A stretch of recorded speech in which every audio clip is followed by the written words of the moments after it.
ओ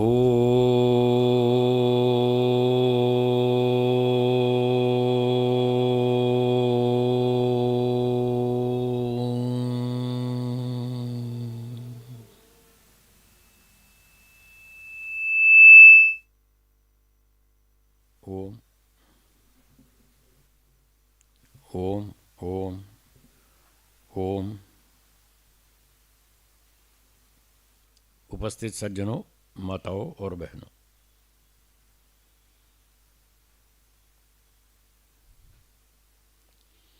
योग दर्शन के सूत्रों का अध्ययन चल रहा था। कल दूसरा पाद और 32वां सूत्र चल रहा था। प्रसंग था अष्टांग योग का। योग के 8 अंग हैं, उनके नाम एक बार दोहराइए। यम, नियम, आसन, प्राणायाम, प्रत्याहार, धारणा, ध्यान, समाधि। ये 8 अंग हैं।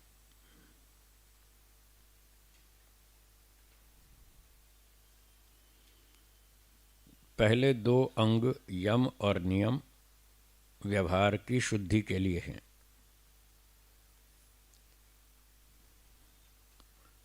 5 यम हैं, 5 नियम हैं।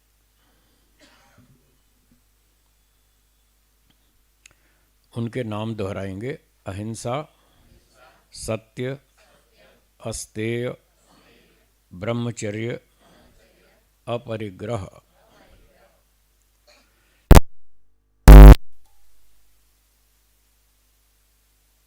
स्वाध्याय, ईश्वर प्रणिधान। ये 5 यम नियम हो गए। 5 यमों की बात हो गई। 5 नियमों में से 4 की बात हो गई। एक अंतिम बच गया, 5वां नियम, ईश्वर प्रणिधान। वैसे इसकी व्याख्या आप दूसरे पाद के पहले सूत्र में सुन चुके हैं, फिर भी प्रसंग आया तो दोबारा से थोड़ा संक्षेप से दोहराएंगे। तो प्रणिधान का अर्थ है समर्पण। क्या अर्थ है? समर्पण। ईश्वर प्रणिधान का अर्थ होगा ईश्वर समर्पण। तो व्यक्ति को ईश्वर समर्पण करना चाहिए।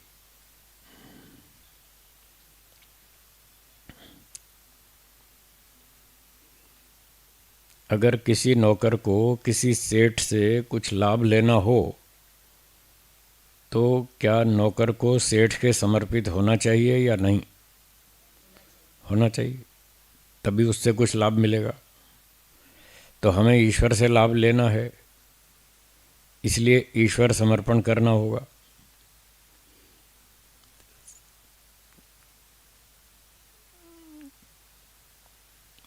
समर्पण का अर्थ है सम अर्पण, अपने आप को दूसरे के हवाले कर देना, दूसरे को सौंप देना। वो आप भजन गाते हैं ना, तेरा तुझको अर्पण, क्या लागे मोरा मोर, क्या लागे है मोर, है तेरा तुझको अर्पण। ये जो अर्पण का मतलब दे देना, सौंप देना। अपनी मनमानी नहीं करना।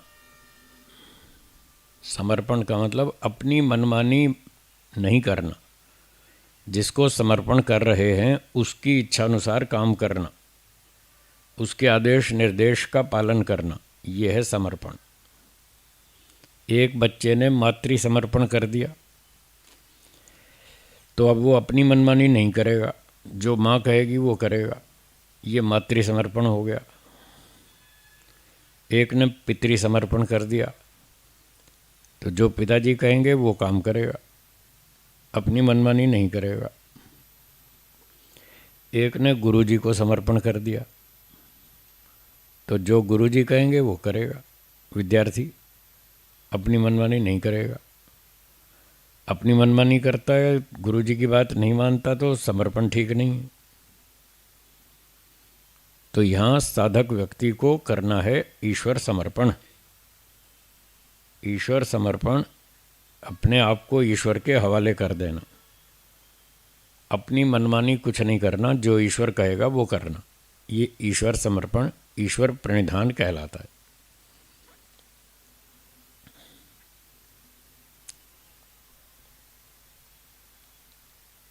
तो इसके 5 भाग हैं, संक्षेप से दोहराता हूँ। पहला भाग है ईश्वर से पूछकर काम करना। कोई भी काम करना हो ईश्वर से पूछना, ईश्वर से परमिशन लेना, स्वीकृति लेना। यदि ईश्वर स्वीकृति देगा तो करेंगे, नहीं देगा तो नहीं करेंगे, अपनी मनमानी नहीं करेंगे। ये समर्पण है, ये समर्पण का पहला भाग। कोई भी काम करना हो ईश्वर से पूछ के करना। दूसरा भाग, जब काम कर रहे हों तो ईश्वर को वहाँ उपस्थित समझना, उसकी उपस्थिति को अनुभव करना कि ईश्वर यहाँ उपस्थित है, हमें देख रहा है, हम उसकी उपस्थिति में ये काम कर रहे हैं, ऐसा महसूस करना। तीसरा, जो भी हम उस काम में तन मन धन खर्च कर रहे हैं वो सब ईश्वर का दिया हुआ है, ऐसा मान के खर्च करना, अपना मानकर नहीं।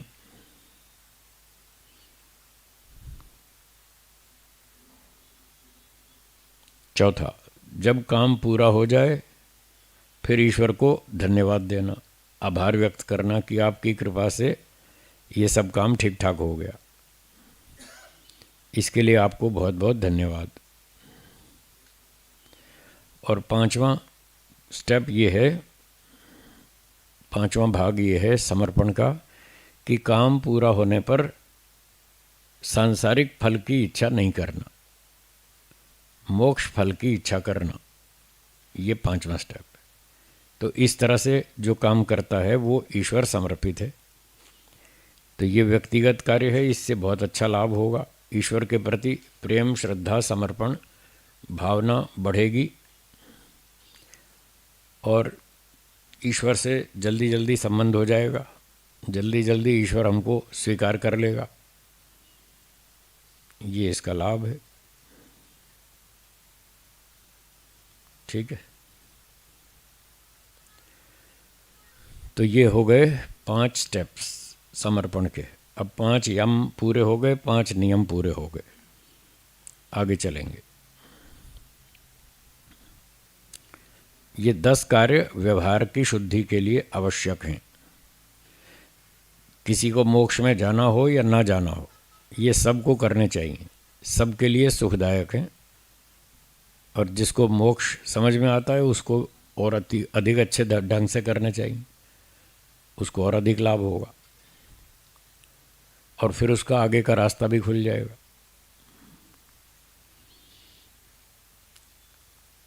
अब एक विद्यार्थी ने पूछा कि गुरुजी आपने यम नियम बता तो दिए, पर कठिन काम है, सत्य बोलना कठिन है, अहिंसा का पालन करना कठिन है, वातावरण सारा विरुद्ध है,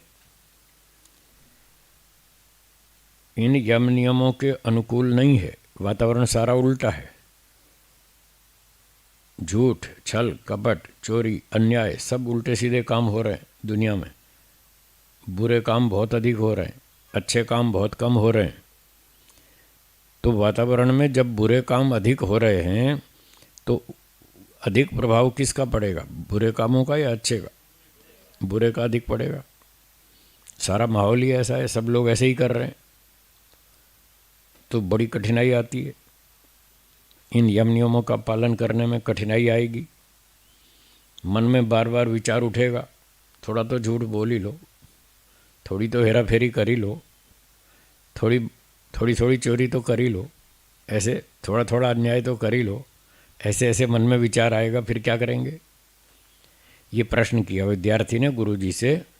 जब हमारे यम नियम के पालन में बाधा आएगी, कठिनाइयाँ आएंगी, यम नियम को भंग करने का विचार मन में उठेगा, तब क्या करेंगे? अपनी रक्षा कैसे करेंगे, ये प्रश्न किया। इसका उत्तर दिया अगले सूत्र में।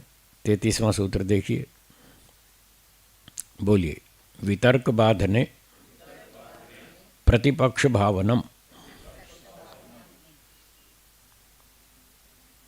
तो महर्षि पतंजलि जी ने उत्तर दिया कि वितर्क बाधने, जब वितर्क बाधा डाले आपके यम नियम के पालन में, जब वितर्क बाधा डाले तब क्या करना, प्रतिपक्ष भावना, विरोधी पक्ष का विचार करना, उल्टा पक्ष सोचना।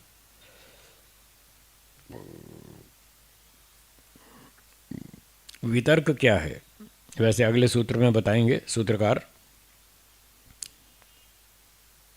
मैं संक्षेप से बताता हूँ। वितर्क का मतलब है जो यम नियमों के विरुद्ध आचरण है, उसका नाम है वितर्क। 5 यम हैं, अहिंसा, सत्य। अब जो इससे उल्टा आचरण है वो है वितर्क।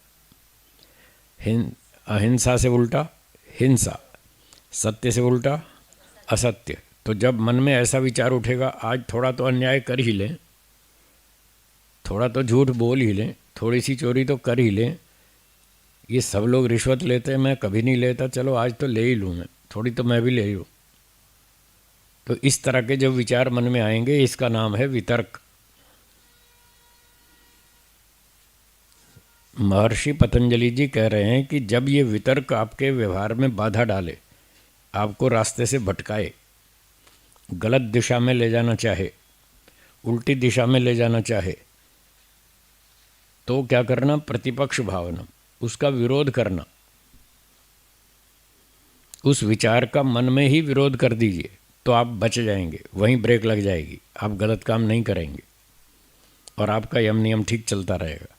यम नियम ठीक चलेगा तो आप सुखी रहेंगे, व्यवहार शुद्ध रहेगा, आपको बड़ा अच्छा आनंद आएगा जीवन में। इसलिए गलत काम नहीं करना। जब भी गलत विचार आए तुरंत उसका विरोध करें। मन में विचार आया आज थोड़ा तो अन्याय कर ही लो, तो उसका तुरंत विरोध करें। नहीं नहीं, अन्याय नहीं करूँगा, हिंसा नहीं करूँगा। झूठ बोलने का विचार आए तो उसका विरोध करें। नहीं नहीं, झूठ नहीं बोलूँगा, चोरी नहीं करूँगा, ब्रह्मचर्य के विरुद्ध आचरण नहीं करूँगा, अपरिग्रह से उल्टा काम नहीं करूँगा, उसका विरोध करें। सभी यम नियमों के जो विरुद्ध आचरण आएंगे, 10 विचार आएंगे, यम और नियम 5 5 10। तो 10 कार्यों के विरुद्ध जब विचार आए तो सबका विरोध करें, सब उल्टे कामों का विरोध करें।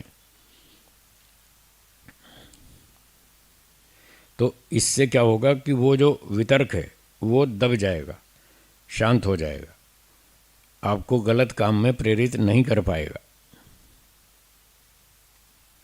और आपकी सुरक्षा हो जाएगी। इस तरह से करना चाहिए। तो क्यों विरोध करना चाहिए, वितर्क का विरोध क्यों करना चाहिए, इसका उत्तर अगले सूत्र में, इसको विस्तार से समझाएंगे। अगला सूत्र 34वां देखिए, बोलिए। वितर्का हिंसा आदयः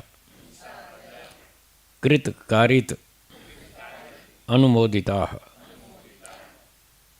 मृदु मध्य, लोभ छूट गया, हाँ, लोभ क्रोध मोहपूर्वकाः मृदु मध्य अधिमात्रा दुख अज्ञान अनंत फलाः इति प्रतिपक्ष भावनम। इस तरह से प्रतिपक्ष भावना करनी चाहिए। तो पहले बताया कि वितर्क का हिंसादय, वितर्क कौन कौन से हैं, हिंसा आदि आदि आदि वगैरह वगैरह, सब यमों के नियमों के उल्टे करते जाओ, वो सारे के सारे वितर्क हैं। हिंसा, असत्य, चोरी, व्यभिचार, परिग्रह, ये सारे वितर्क हैं। ऐसे ही नियमों का उल्टा कर देंगे तो ये 10 यम नियम के विरुद्ध कार्य सब वितर्क कहलाते हैं। अब ये वितर्क कैसे कैसे होते हैं, इनके वैराइटीज़ बताइए। इनके प्रकार बताएं कि ये वितर्क ऐसे ऐसे होते हैं। आगे शब्द है सूत्र में कृत। एक हिंसा का एक उदाहरण ले लेते हैं, हिंसा का, बाकी सब पर लागू हो जाएगा। एक उदाहरण लेते हैं हिंसा। हिंसा करना, अन्याय करना है, मन से, वाणी से, शरीर से जो भी अन्याय करते हैं वो हिंसा। तो ये हिंसा कितने प्रकार की है? एक प्रकार बताया कृत। कृत हिंसा। कृत हिंसा का मतलब जो व्यक्ति स्वयं अपने हाथ से हिंसा करता है, प्राणियों को मारता है, मारपीट करता है, निर्दोष व्यक्तियों को सताता है, तो ये स्वयं अपने हाथ से की गई हिंसा, कृत हिंसा।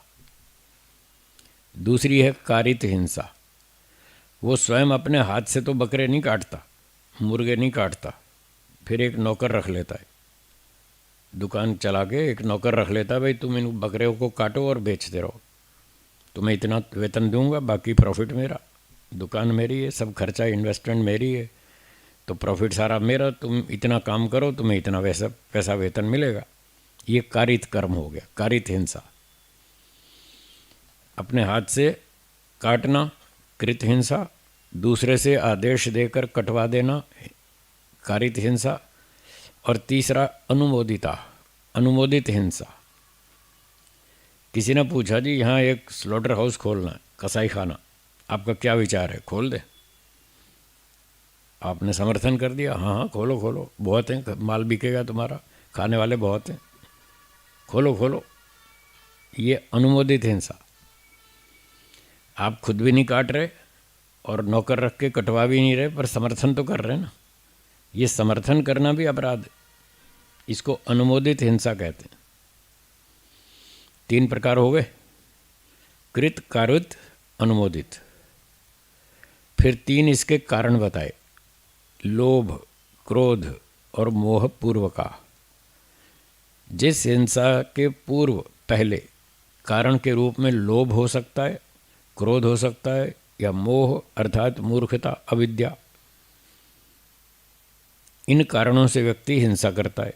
कहीं लोभ के कारण से, बहुत से लोग वो चंदन की तस्करी करते हैं और हाथी दांत का व्यापार करते हैं, उसकी भी तस्करी करते हैं, तो वो उनको मारते हैं, प्राणियों को। कस्तूरी मृग को मारते हैं, कस्तूरी का प्राप्त करने के लिए, लोभ के कारण हिंसा कर रहे हैं, पैसे का लोभ है। ये लोभ से की गई हिंसा, लोभ कारण है इसका। फिर क्रोध के कारण हिंसा। 2 व्यक्तियों में आपस में थोड़ा सा झगड़ा हो गया,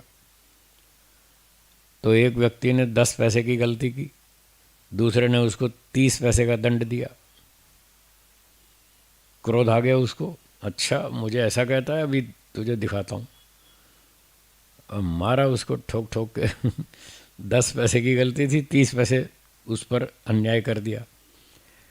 तो ये जो 20 पैसे अतिरिक्त दंड दिया, ये हिंसा है, ये क्रोध के कारण की गई हिंसा है। ठीक है, समझ में आ रहा है ना? तो कहीं व्यक्ति धन के लोभ से हिंसा करता है, कहीं क्रोध के कारण हिंसा करता है, और कहीं मोहपूर्वक अविद्या के कारण भी करता है। जैसे बताया था, कलकत्ता के मंदिर में और भी बहुत से मंदिरों में बकरों की बलि चढ़ाते हैं, प्राणियों को मारते हैं। वो ये समझते हैं कि ऐसा करने से ये देवी माँ प्रसन्न हो जाएगी, हमको बहुत आशीर्वाद देगी। तो ये मोहकृत हिंसा है, अविद्या से, अज्ञानता से, मूर्खता से की गई हिंसा है। ठीक है, 3 कारण हो गए, लोभ, क्रोध और मोह। तो पहले 3 भेद हो गए, कृत, कारित, अनुमोदित। फिर लोभ, क्रोध और मोह, 3 उसके कारण हो गए। और अब 3 है स्तर, लेवल, मृदु, थोड़ी मात्रा में हिंसा। किसी को 2 थप्पड़ मारे, ऐसी खाम बिना बात।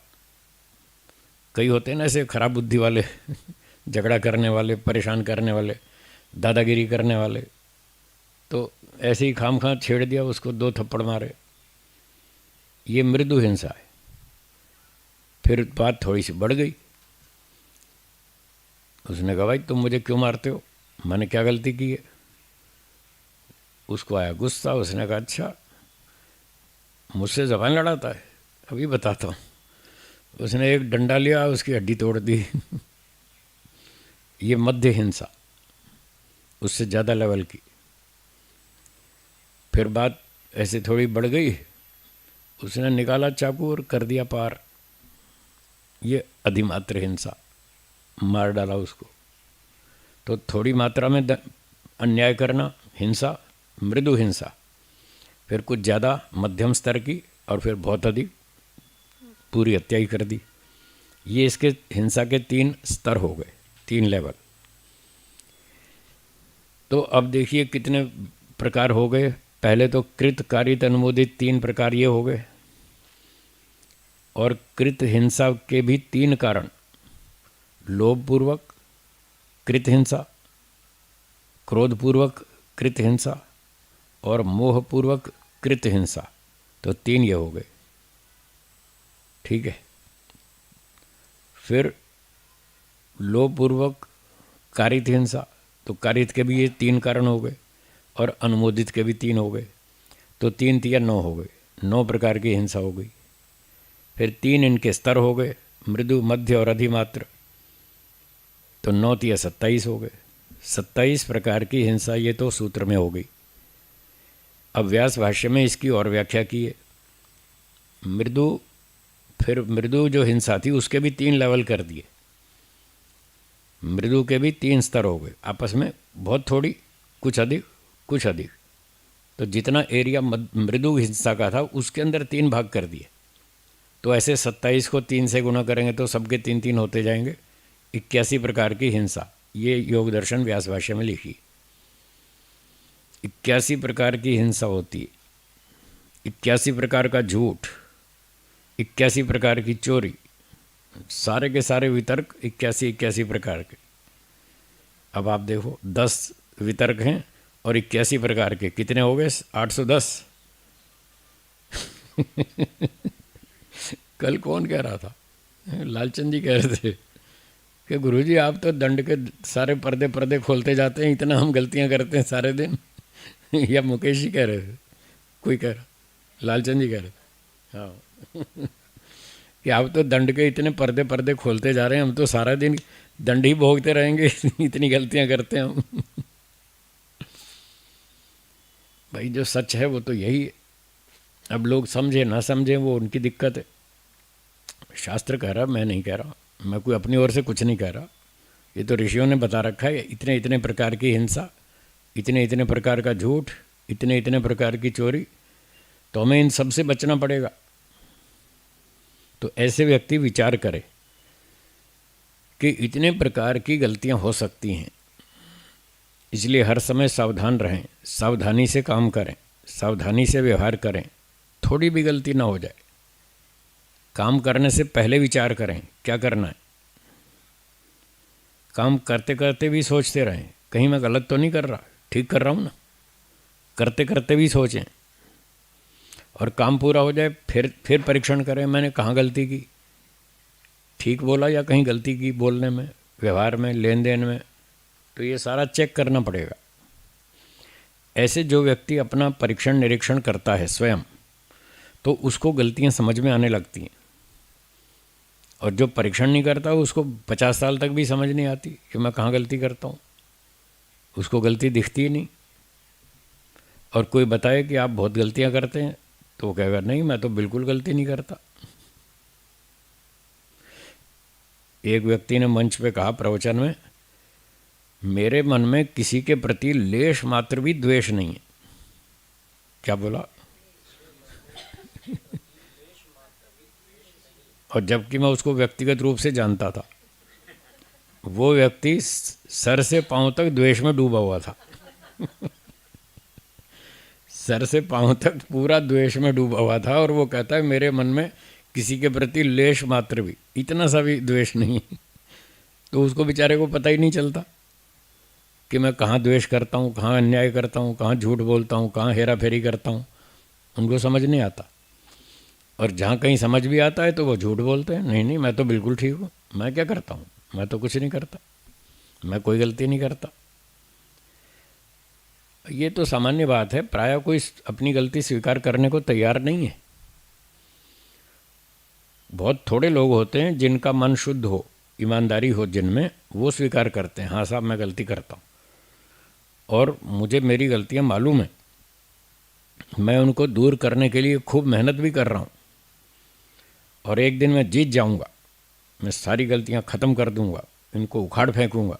ऐसे कोई कोई लोग होते हैं जो इस तरह से मेहनत करते हैं, वो सफल हो जाते हैं, वो गलतियों को दूर कर लेते हैं, उनका जीवन बड़ा शुद्ध होता है, पवित्र होता है, खूब आनंद से मस्ती से जीते। तो ऐसा हमको करना पड़ेगा, करना चाहिए। तो महर्षि पतंजलि जी बता रहे हैं इस प्रकार के हिंसा आदि दोष होते रहते हैं। कृत, कारित, अनुमोदित, लोभ, क्रोध, मोहपूर्वक और मृदु, मध्य और अधिमात्र, इस प्रकार के स्तर के काम, हिंसा, अन्याय, चोरी, झूठ, छल कपट होते रहते हैं। तो ये सब होते रहते हैं, तो अब इनसे कैसे बचें? तो कह रहे हैं इसका फल देखो, दुख, अज्ञान, अनंत फला। ऐसा सोचना चाहिए अगर मैंने गलती की तो ईश्वर नहीं छोड़ेगा। देखो फल लिखा है, दुख और अज्ञान अनंत फला, बहुत भयंकर दंड मिलेगा, भयंकर दुख भोगना पड़ेगा, भयंकर अज्ञान, मूर्खता सवार हो जाएगी मुझ पर, ये सब दंड मिलेगा। मूर्खता और दुख, ये दो दंड मिलेंगे खतरनाक। ऐसी कीड़े मकोड़े की योनि में डाल देगा ईश्वर जो सीवर के अंदर होते हैं, 24 घंटे अंधेरे में ही रहते। बताओ कितना अधिक अज्ञान है उस प्राणी के अंदर, वो 24 घंटे अंधेरे में ही रहता है, लाइट उसको पसंद ही नहीं है। कई प्राणी ऐसे होते हैं जिनको लाइट में लाओ फट अंधेरे में घुस जाते हैं, बिल में घुस जाएंगे, बाहर खुले प्रकाश में उनको अच्छा नहीं लगता। उल्लू का भी ऐसा ही बताते हैं, वो उसको दिन में अच्छा नहीं लगता, दिन की रोशनी उसको अच्छी नहीं सुहाती, वो रात को अंधेरे में जागता है और सब काम करता है, और दिन में सोता रहता है आंख बंद करके, उसको दिखता भी कम है दिन में। हाँ जी, हाँ करते हैं, होती है ना हिंसा, होती है ना, वो तो होती है, मजबूरी है, क्या करें।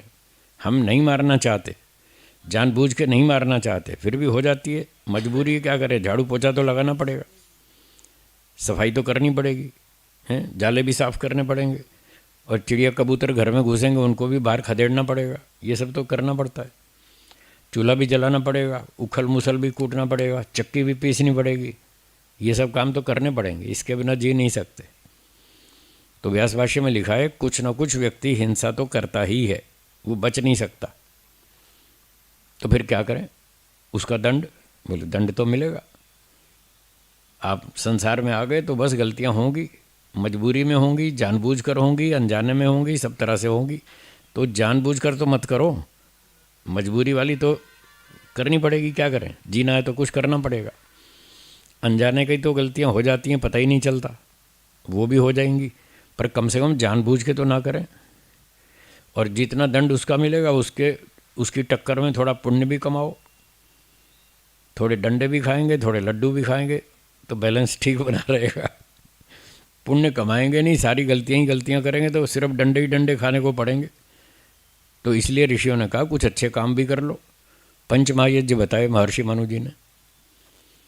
ये पंच महायज्ञ गृहस्थ लोगों को दैनिक करने को बताया, क्योंकि वो 5 जगह पर न चाहते हुए भी, अनजाने में भी अथवा मजबूरी में भी हिंसा करते हैं, तो पाप तो होता ही है, इसलिए थोड़ा पुण्य भी कमाओ। ये पंच महायज्ञ बताए, ब्रह्म यज्ञ, देव यज्ञ, पितृयज्ञ, बलिवैश्वदेव यज्ञ और अतिथि यज्ञ। तो गृहस्थों के लिए कहा थोड़ा पुण्य भी कमाओ, तो थोड़ा बैलेंस बना रहेगा। हाँ जी बोलिए।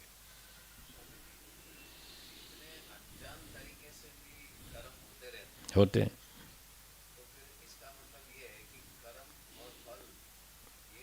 चालू ही रहेगा, हाँ, जीरो कभी नहीं होगा, कर्मों का बैलेंस शून्य कभी नहीं होगा।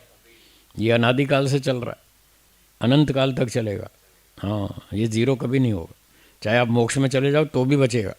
हाँ, जीरो कभी नहीं होगा। मोक्ष में जाएंगे तब भी कर्म का बैलेंस बचा रहेगा, उस बचे हुए कर्मों से ही तो वापस लौट के अगला जन्म मिलेगा। क्या ईश्वर अन्यायकारी है? अगर सारे कर्म यहीं ख़त्म हो जाएं और बैलेंस ज़ीरो हो जाए तो जब मुक्ति से लौटेंगे तो फिर पहला जन्म कैसे मिलेगा? फ्री में? फ्री में तो देता नहीं ईश्वर, फ्री में नहीं देता, वो कर्म से ही फल देता है। इसलिए जब मोक्ष में जाएंगे तो कुछ कर्म बचेंगे। ये जो मजबूरी में हो रहे हैं, अनजाने में हो रहे हैं, इनका फल तो मिला ही नहीं, वो तो सारा खाते में जमा है। और पहले के और भी बहुत सारे कर्म हैं, वो भी जमा है। इसलिए कर्म कभी भी ज़ीरो नहीं होते।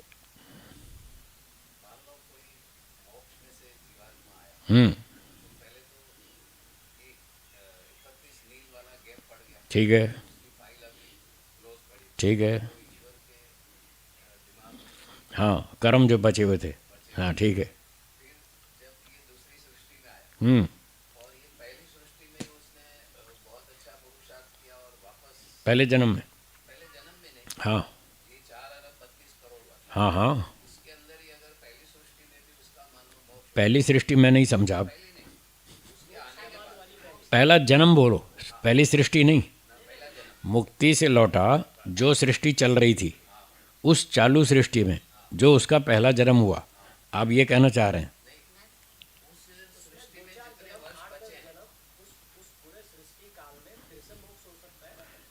हाँ हो सकता है, हो सकता है, पर एक जन्म में नहीं। हाँ मतलब 10 करोड़ जन्म में उसका मोक्ष हो जाएगा दोबारा, कोई बात नहीं, हो जाएगा। हाँ ले लिए, हो गया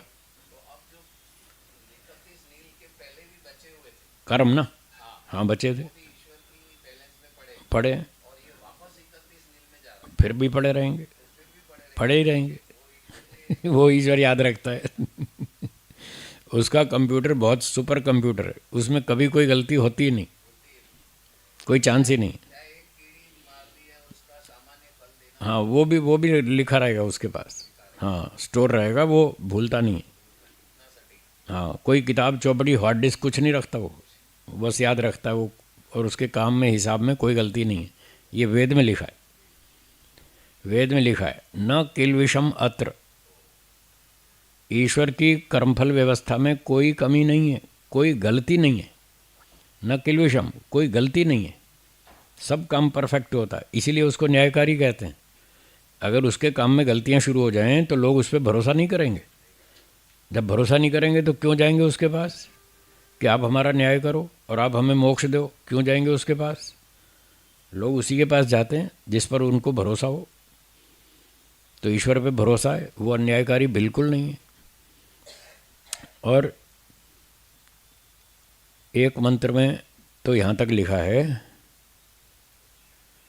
हम जो पलकें झपकते हैं, कितना सामान्य कार्य है, हमें पता भी नहीं चलता कि हम दिन भर में आज कितनी बार पलकें झपकी, ठीक है ना, हमें पता भी नहीं चलता, इतना सामान्य कार्य है। तो एक मंत्र में लिखा है कि मनुष्य एक दिन में कितनी बार पलकें झपकता है, ईश्वर इतने इतने कर्मों का भी हिसाब रखता है।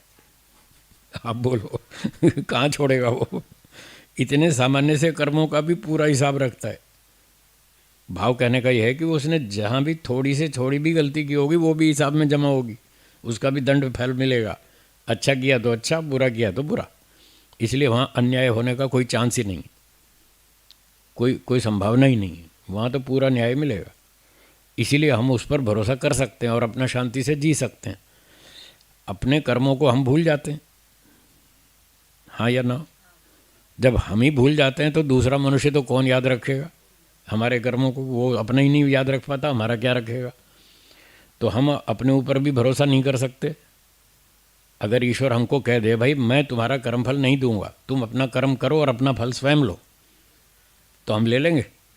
नहीं ले पाएंगे ना।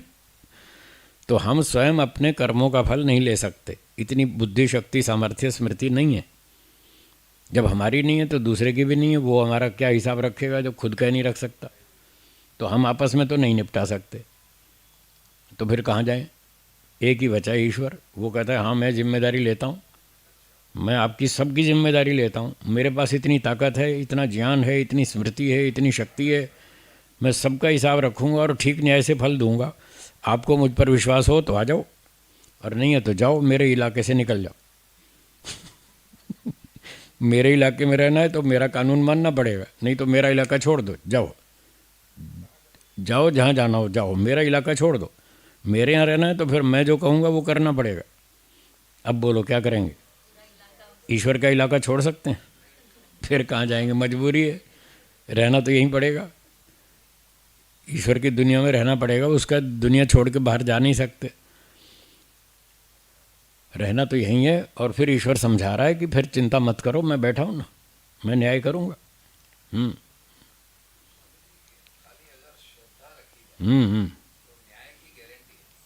पक्की गारंटी। हाँ जी, बिल्कुल गारंटी, पक्की गारंटी। नहीं होगा। फीस ज़ीरो, फीस ज़ीरो, न्याय की पूरी गारंटी। चाहे करोड़ों साल के बाद भी आपको कर्मफल देना हो, आपको दिया जाए तो भी न्याय की गारंटी है, अन्याय कभी नहीं होगा। इतना हिसाब रखना, उसको याद रखना और ठीक से फल आपको पहुंचा देना, इस बात की पूरी गारंटी है, और फीस ज़ीरो है।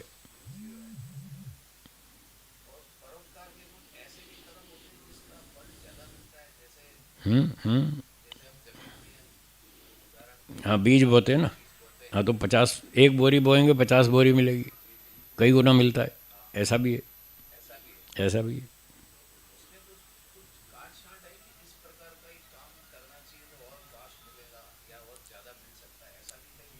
हाँ ऐसा भी है।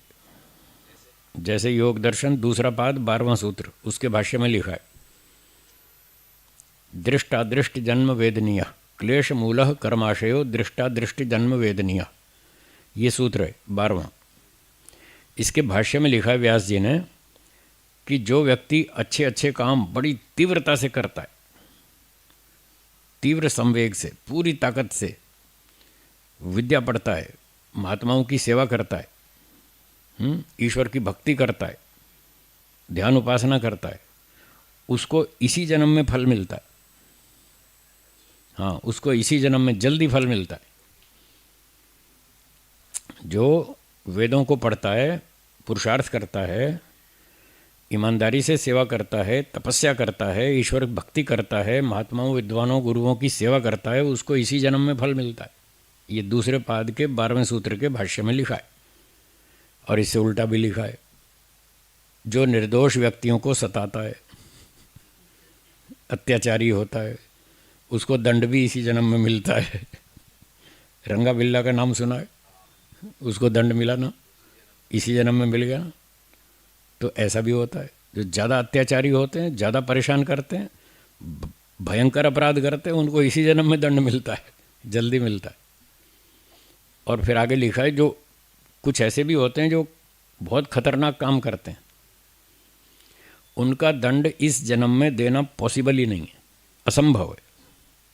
क्योंकि अपराध इतना बड़ा है, उसको इस जन्म में दंड पूरा दे ही नहीं सकते, उसका दंड ही बहुत बड़ा है, 200-500 जन्म तक उसको दंड देना है। तो इतना बड़ा दंड एक जन्म में कैसे पूरा होगा? होगा ही नहीं।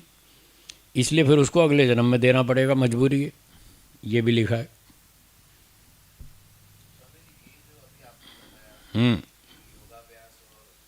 भक्ति करना, सेवा करना, हाँ, विद्या पढ़ना, वो मात्रा है। ये समय की बात है, जल्दी मिलता है। आपने जल्दी वाला पूछा था कि ऐसे कौन से कर्म हैं जिससे जल्दी फल मिलता है। अब मात्रा वाला तो वो उदाहरण ठीक है। मात्रा में 1 बोरी गेहूँ बीज के रूप में खेत में डाली तो 50 बोरी गेहूँ मिलेगी, फसल उसकी, तो ये 50 गुना मिला। वो ऐसे कर्म है, आपने एक पुस्तक लिख दी अच्छी सी बढ़िया, स्वामी दयानंद जी ने सत्यार्थ प्रकाश लिख दी, अब उसको लाखों लोगों ने पढ़ा, अब जिसको लाभ हुआ उसके कारण ईश्वर उनको उतना उतना फल अधिक देगा। यहाँ मात्रा बढ़ेगी, फल की मात्रा बढ़ेगी। इस प्रकार के कर्म है। कोई बात नहीं, उनके खाते में जमा होती रहेगी रॉयल्टी। यहाँ रॉयल्टी मिलती है ना। लता जी ने एक गीत गाया, उनको 8 लाख रुपया दे दिया उसके मेहनताना, गीत गाने की फीस उनको 8 लाख रुपए दे दी। अब उस गीत को जयपुर रेडियो स्टेशन पे बजाया गया, उसकी रॉयल्टी उनको मिलेगी। दिल्ली रेडियो स्टेशन पे बजाया गया, उसकी रॉयल्टी मिलेगी। भारत के जितने रेडियो स्टेशंस पर वो गीत रिले होगा, ब्रॉडकास्ट होगा, वो सारी रॉयल्टी उनको मिलेगी। ये तो प्रत्यक्ष कानून है, आज भी हम देख रहे हैं।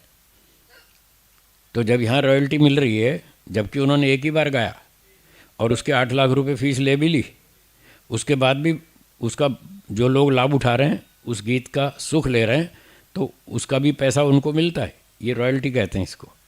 तो जैसे यहाँ रॉयल्टी मिलती है, ऐसे ईश्वर के कानून में भी मिलती है। आपके पुस्तक लिखी, आपने अच्छी लिखी और उससे लाखों लोगों को फ़ायदा हुआ, तो जितनों को फ़ायदा हुआ उतना उतना आपकी रॉयल्टी बढ़ती जाएगी।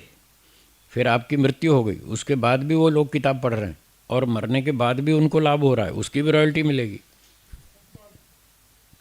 अब इससे उल्टा देखो, एक आदमी ने गलत किताब लिख दी, दंगे फसाद वाली, तो गलत किताब लिखी, 50 लोगों का जीवन खराब किया, उनके दंगे हो गए, आपस में लड़ाइयाँ हो गई, उसका दंड मिलेगा। हाँ, कि तुमने लोगों को क्यों भड़काया, क्यों इनकी बुद्धि खराब की। फिर जितने अधिक लोगों ने गलत शिक्षा ली उस किताब से, उसका सारा दंड उसको भोगना पड़ेगा, उस व्यक्ति को, लेखक को, जिसने वो किताब लिखी थी। अब उसके मरने के बाद भी 1000 साल तक लोग उस किताब को पढ़ रहे हैं और उससे गलत गलत शिक्षा लेके और परेशान कर रहे हैं दुनिया को। उसका दंड भी मिलेगा, उसकी रॉयल्टी भी उसको मिलेगी, बच नहीं पाएगा। बस यही समझा रहे हैं, दुख अज्ञान अनंत फला, बहुत दूर तक बहुत खतरनाक दंड भोगना पड़ेगा अगर गलतियां की तो। ऐसे व्यक्ति विचार करे, इति प्रतिपक्ष भावना, इस तरह से प्रतिपक्ष भावना की जाती है। और वो व्यक्ति सोचता है नहीं नहीं, मैं ऐसी गलती नहीं करूँगा, मैं ऐसा अन्याय नहीं करूँगा, मैं ऐसी गलत पुस्तक नहीं लिखूँगा, मैं गलत पाठ नहीं पढ़ाऊँगा, मुझे 50 गुना 100 गुना दंड भोगना पड़ेगा। ऐसे जब विचार करेगा तब व्यक्ति गलत काम से बच पाएगा, नहीं तो नहीं बच पाएगा। मैं रोज़ सुना रहा हूँ ना, दंड के बिना कोई सुधरता नहीं। ये सूत्र प्रमाण, ये सूत्र उसका प्रमाण है कि दंड के बिना कोई सुधरता नहीं। वो दंड को विचार कर रहा है कि मैं गलती करूँगा तो खतरनाक दंड मिलेगा, इसलिए मैं गलती नहीं करूँगा। ये सूत्र महर्षि पतंजलि जी का है और महर्षि मनु जी ने तो बिल्कुल साफ शब्दों में लिखा है।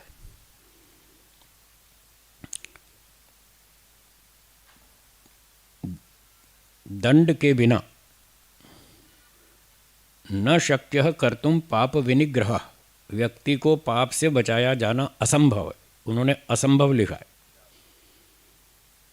असंभव है, व्यक्ति को पाप से बचाना असंभव है दंड के बिना। दंड देना ही पड़ेगा, दंड के बिना कोई सुधरने वाला नहीं है। ये सब वेदों की बातें, ऋषियों की बातें। वेद का मंत्र मैंने कल सुनाया था आपको, असुर्या नाम तेलोका अंधेन तमसावृता, वो वेद का मंत्र है।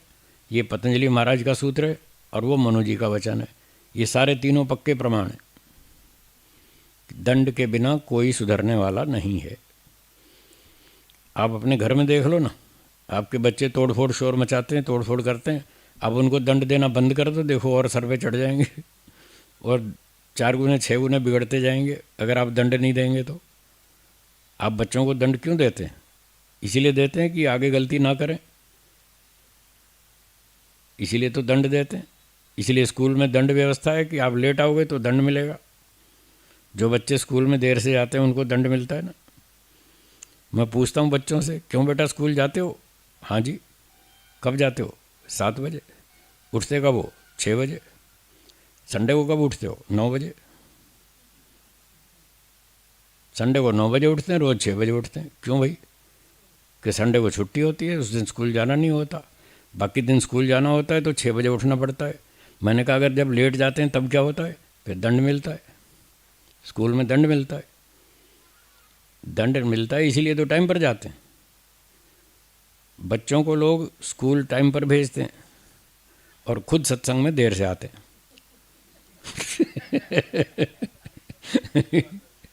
बच्चों को तो टाइम पर भेजते हैं स्कूल में और यहाँ सत्संग में देर से आते हैं। क्यों? यहाँ दंड नहीं मिलता। हाँ बोलिए। हाँ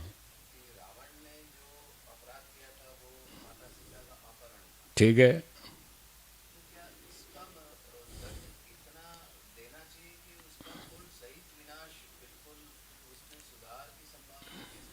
उसको समझाया था। पहले तो उसने अपहरण किया, ये गलती की। अब कोई किसी की पत्नी उठा ले जाए, वो छोटा अपराध है?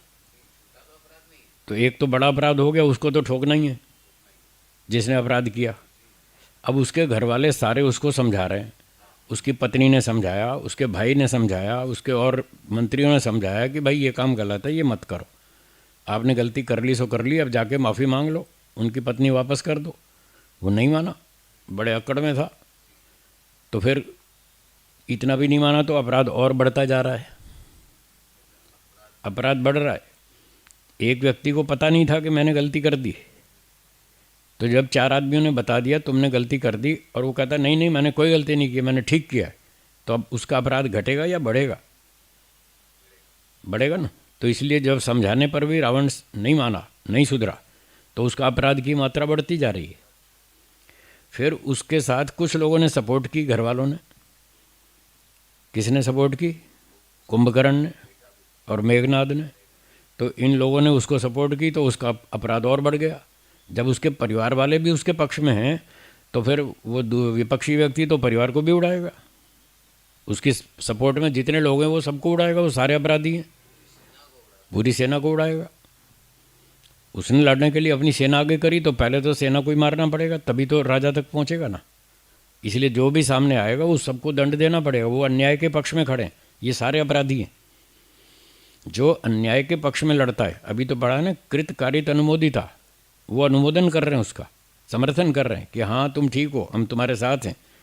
तो पापी के समर्थक सारे के सारे पापी हैं, सब के सब अपराधी हैं, उनको सबको दंड देंगे। ये ईश्वर का कानून है। अपराधियों का समर्थन करो, आप भी अपराधी हैं। आप एक आतंकवादी को अपने घर में शरण दे दो, देखना पुलिस आपको भी ले जाएगी अंदर कि आप उसके समर्थक हैं, आप उसके सहयोगी हैं, आप भी अपराधी हैं। तो वो सारे अपराधी हैं जो गलत पक्ष का समर्थन करते हैं, उसको सपोर्ट करते हैं, वो सारे अपराधी हैं, उनको सबको दंड मिलेगा। ये ईश्वर की न्याय व्यवस्था है। और जो अच्छा काम करता है, अच्छे काम में जितने लोग सहयोग देते हैं वो सारे पुण्य आत्मा हैं, उनको सबको हिस्सा मिलेगा पुण्य में। यज्ञ करना अच्छा काम है। अब आपने एक बड़ा सा यज्ञ का आयोजन किया, तो उसमें जितने लोगों ने सहयोग किया सबको पुण्य मिलेगा। झाड़ू लगाने वाले से लेकर और पंडित तक, जिसने यज्ञ का संचालन किया, वहाँ से लेकर वहाँ तक सबको पुण्य मिलेगा। किसी ने दरी बिछाई, किसी ने कुर्सियाँ लगाई, किसी ने भोजन बनवाया, कोई अतिथियों को लेकर आया, कोई छोड़कर आया, किसी ने उसके खाने रहने की सुविधा की, किसी ने और जो भी सेवा की, सहयोग किया अच्छे काम में, उनको सबको पुण्य मिलेगा। ये है कर्मफल व्यवस्था। लोग समझते ही नहीं। इसलिए अच्छे काम में सहयोग करना चाहिए, गलत काम में नहीं।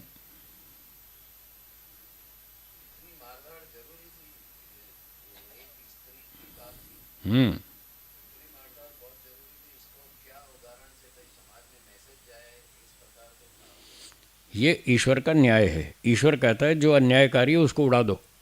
हाँ, राजा की ड्यूटी है, जनता की नहीं, ये ध्यान रखना। फिर कभी सब लोग पत्थर लेके खड़े हो जाएं, ऐसा नहीं करना। राजा को बताया, अधिकार दिया कि जो भी अन्याय करे उसको उड़ा दो, उसका सर्वनाश कर दो, और जितने उसके सपोर्टर्स हों उनको सबको उड़ा दो। श्री कृष्ण जी ने देखो कितने धुर्रे उड़ाए, कईयों को तो खुद मारा, कंस को तो खुद ही मारा,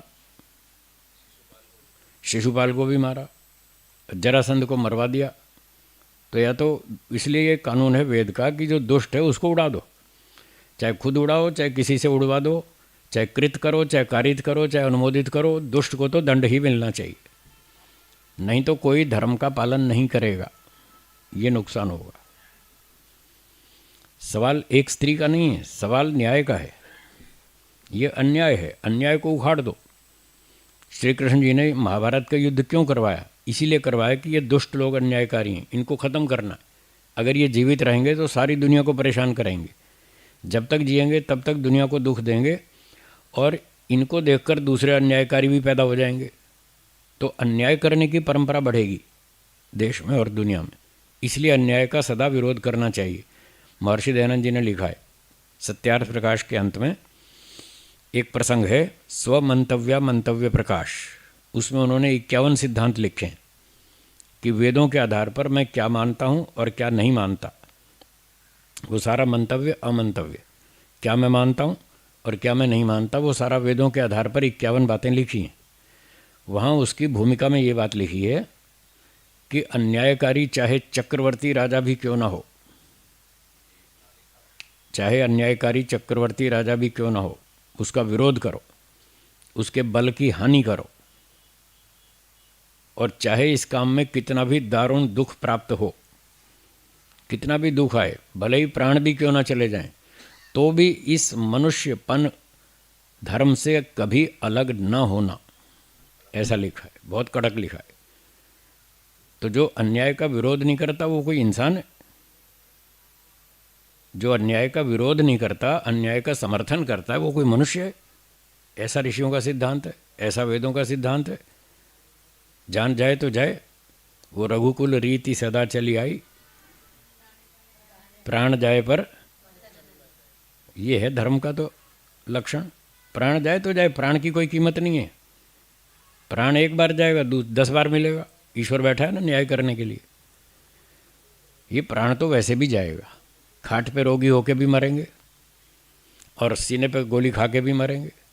मरना तो है ही, तो सच बोल के मरो, ईमानदारी से जी करके मरो, धर्म की रक्षा करके मरो, आगे पुण्य मिलेगा। और झूठ बोल बोल के तो और पाप कमाएंगे। जब तक जिएंगे तब तक पाप का गठरी बड़ी होती जाएगी और आगे भयंकर दंड भोगने पड़ेंगे। तो झूठ बोलकर 40 साल जीने की अपेक्षा सच बोलकर 4 दिन जीना बेहतर है। पुण्य कमा के मरेंगे, उसका आगे फल अच्छा मिलेगा। और 40 साल झूठ बोल बोल कर जिए तो पाप का ही बंडल बड़ा होगा ना, तो उसका तो आगे भी दंड भी मिलेगा और इस जन्म में भी टेंशन में रहेंगे। जो आदमी झूठ बोल बोल के जीता है, मूर्ख बनाता है दूसरों को, अच्छे भले खामखा सज्जन लोगों को परेशान करता है, वो तो इस जन्म में भी टेंशन में रहेगा, शांति से नहीं जी सकता। तो ये सारा फल लिखा है यहाँ योग दर्शन में, इसी सूत्र के भाष्य में लिखा है। 34वां जो हम पढ़ रहे हैं इसी के भाष्य में लिखा है, व्यास भाष्य में। यहाँ तो बहुत संक्षिप्त सूत्रार्थ है, भाष्य देखिएगा, वहाँ लिखा है कि जो आदमी दूसरे को परेशान करता है ना, फिर वो जब बुढ़ापे में जब रोगी हो जाता है और वो मरना चाहता है और मर नहीं पाता है, वो जीते जी रोज़ मरता है ऐसा ऐसा लिखा है। वो मरना चाहता है पर उसकी जान नहीं निकलती, दम नहीं निकलता और वो बेचारा तड़पता रहता है। ये उसके पाप कर्मों का दंड है जो उसने दूसरों को परेशान किया था। तो इस जन्म में भी दंड और मरने के बाद तो फिर सुअर कुत्ता सांप बिच्छू बनने ही वाला है वो। इस तरह से व्यक्ति दंड को समझे। हाँ, बस दंड समझ में आएगा, बस वही सुधरेगा और कोई नहीं सुधरेगा। ये बात इस सूत्र में बताई जा रही है। इस प्रकार से व्यक्ति प्रतिपक्ष भावना करे और उस वितर्क का विरोध करे कि मैं झूठ नहीं बोलूँगा, मैं छल कपट नहीं करूँगा, मैं धोखा नहीं दूंगा, मैं व्यभिचार नहीं करूँगा, मैं अन्याय नहीं करूँगा। भगवान मुझे कहाँ कहाँ सुअर कुत्ता बैल पता नहीं क्या वृक्ष बना देगा, बरगद का पेड़, 200 500 1000 साल तक दंड भोगना पड़ेगा। ऐसे दंड को याद करो, आप गलती नहीं करेंगे। और एक बढ़िया उदाहरण भी लिखा है व्यास भाष्य में।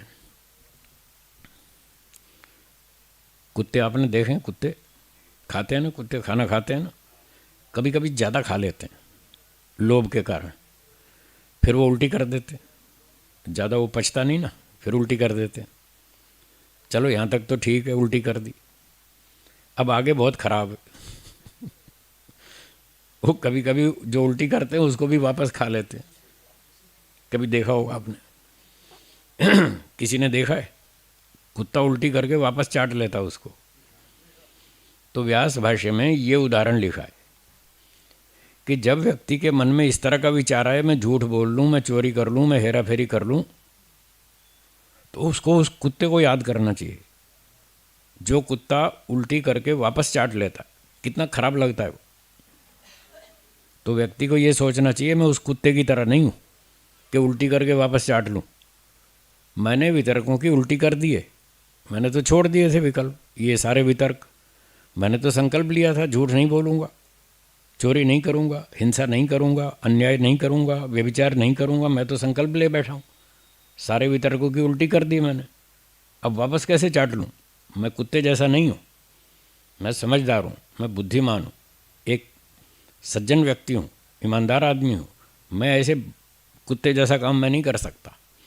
ऐसा विचार करे व्यक्ति तो वो उस अपराध करने से बच जाएगा। ये है प्रतिपक्ष भावना। ऐसे विरोध करना चाहिए उन बुराइयों का जो मन में उठती हैं। बोलिए, आ गया? समझ में आ गया?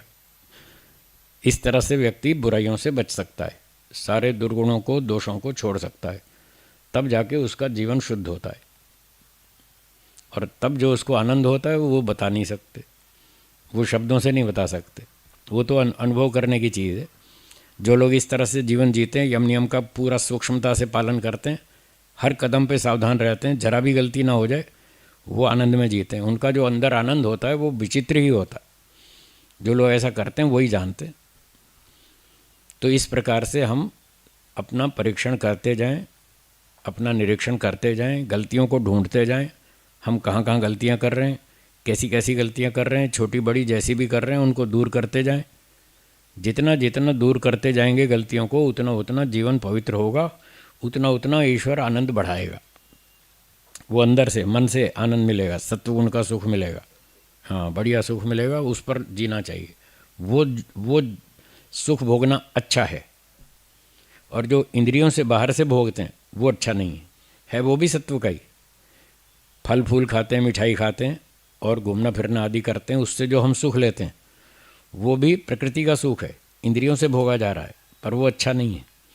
ये जो पुण्य कर्म करके, यम नियम का पालन करके जो हमें अंदर से सत्वगुण का सुख मिलता है ईश्वर की व्यवस्था से, ये अच्छा है, इसको भोगना चाहिए। और इसको भोगने से व्यक्ति की योगाभ्यास में उन्नति होती है। इसलिए ये अच्छा है कि हमको वैराग्य और मोक्ष की ओर ले जाएगा। जो इंद्रियों से सुख भोगते हैं वो राग द्वेष में और बंधन में फंसाएगा, इसलिए वो अच्छा नहीं है। ये कारण। ठीक है जी, और कोई शंका? हाँ बोलिए।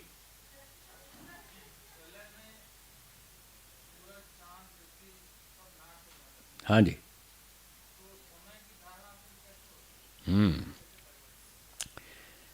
तो आपका प्रश्न है कि प्रलय में सूरज, चांद, पृथ्वी, तारे सब खत्म हो जाते हैं, तो समय की गणना कैसे करेंगे?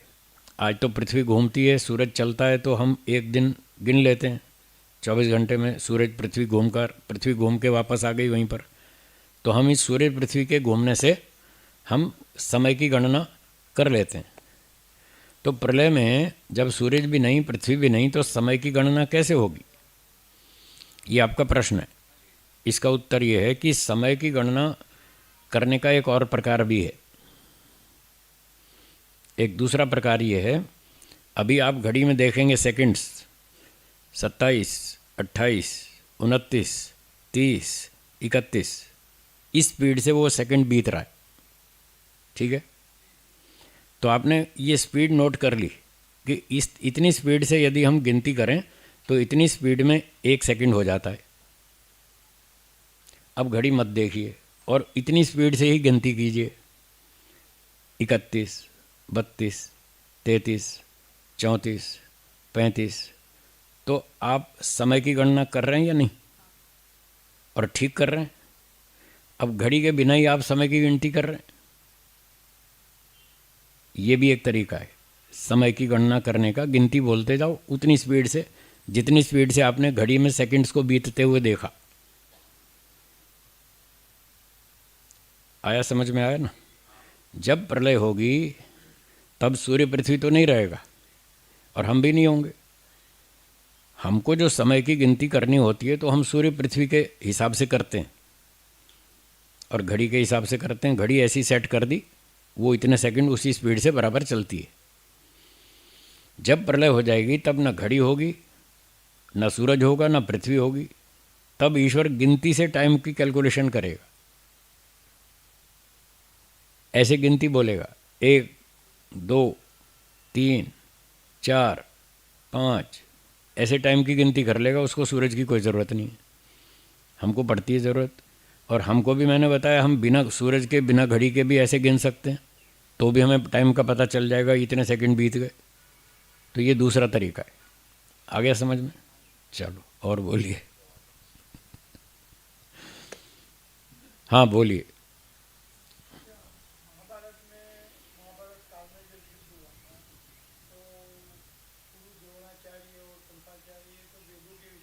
ठीक है, ठीक है।